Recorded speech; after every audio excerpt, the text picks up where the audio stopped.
guys, this is Alyssa.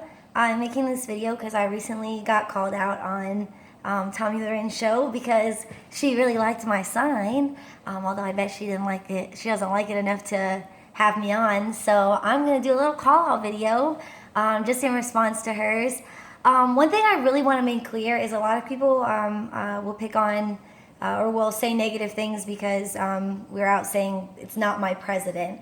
And I think that they think that we think that there's still a chance that we can't accept that, you know, this is the end. And really what we're saying is that this isn't my president, as in the things that President Trump is doing, the things that the policies that he's putting into place are not things that we stand for, and we just want to make that perfectly clear to everybody. That's really what we're saying when we say not my president. Obviously, we realize he is technically the president of the United States. I mean, I'm not incompetent. I get that, but you know, I'm just saying that we don't support his policies. That's not something that we're backing.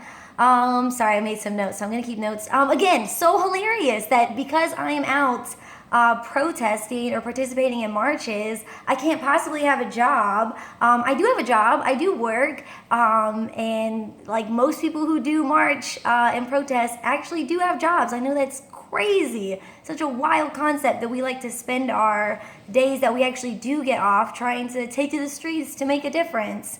Which brings me to the next point. You're so, like, Tomi is so clear about doing something productive, but I'm wondering, like, what? I don't really see you doing anything productive, Tomi, besides, you know, sitting behind a desk ranting about God knows what that doesn't even make sense, that really isn't anything based in fact. So I'm not really sure what you're doing that's productive to be calling out other people if they're being productive. Like, I'm actually out there doing something. I don't see you out there doing anything, but you know, okay.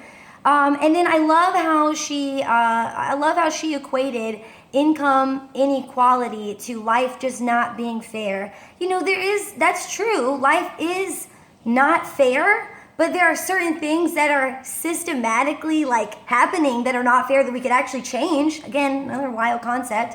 Moving on, policy proposal. I'm sorry, you were saying I'm not proposing any policies. What policies are you proposing? Not really seeing anything like that from you either. And then, okay, so let's break down the sign. I think a lot of people are completely missing the simplicity of the sign. The sign was literally just one of my favorite quotes I've been seeing kind of floating around the internet recently.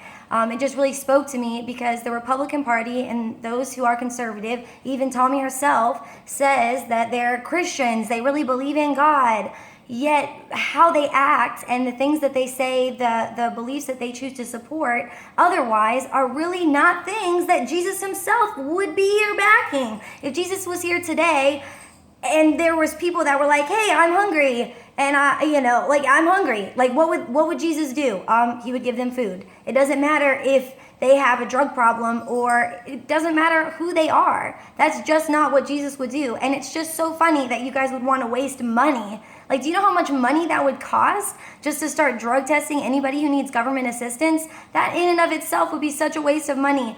And by that token, you know, if you want to drug test anybody, drug test the people on Wall Street and see what you find there. I know everyone's been saying that, but I don't know. Again, Tomi refuses to acknowledge that. Let's see. And, the whole thing with the pipeline. Here's the thing. I don't even understand why we're having an argument about this. I don't even understand why you guys aren't getting that we have to move away from fossil fuels and we have to go to green energy. The thing is, none of this is going to matter if in the long run we do not even have a planet. And every scientist, even other countries have already taken the steps to go to green energy. And I don't understand that. So that in and of itself, don't know why that's controversial. The whole thing with terrorists, again, the whole point of this sign was to highlight specifically the hypocrisy within the Republican Party as being this Christian conservative. They just really feed into this Christian conservative narrative. And it's so funny to me that you or anybody would be against, as a Christian, as such a devout Christian, would be against refugees and against helping, immigrants, when I'm sure almost every single holiday you literally have a nativity scene in your freaking living room celebrating an immigrant refugee family seeking shelter. If no one would have provided shelter to Mary and Joseph, then Jesus wouldn't have even had like the manger and everything to be born in. Like I just, you guys, that's just, I don't understand. Like I don't understand how me picking out the hypocrisy in that is not on fact. That is that if you believe in the Bible, if you believe in Jesus's story, then that is fact. That's factually sound. And one last thing. She keeps saying, and everybody keeps saying, this silent majority, this silent majority. What silent majority? Only like 28% of the population voted for Trump. A bunch of people didn't even vote. Okay, yeah, sure, but only 28%. That is nowhere near a majority. You're crazy. Sorry, I just had to get this out here, and I really challenge you, Tomi Lahren specifically, if you're watching, please have me on the show. I'd love to have a chat with you. As I've said before, it would be fantastic to have two people who are really passionate battle it out, although we're really on opposite ends of the spectrum, but I really doubt you'll actually have me on, but I dare you to.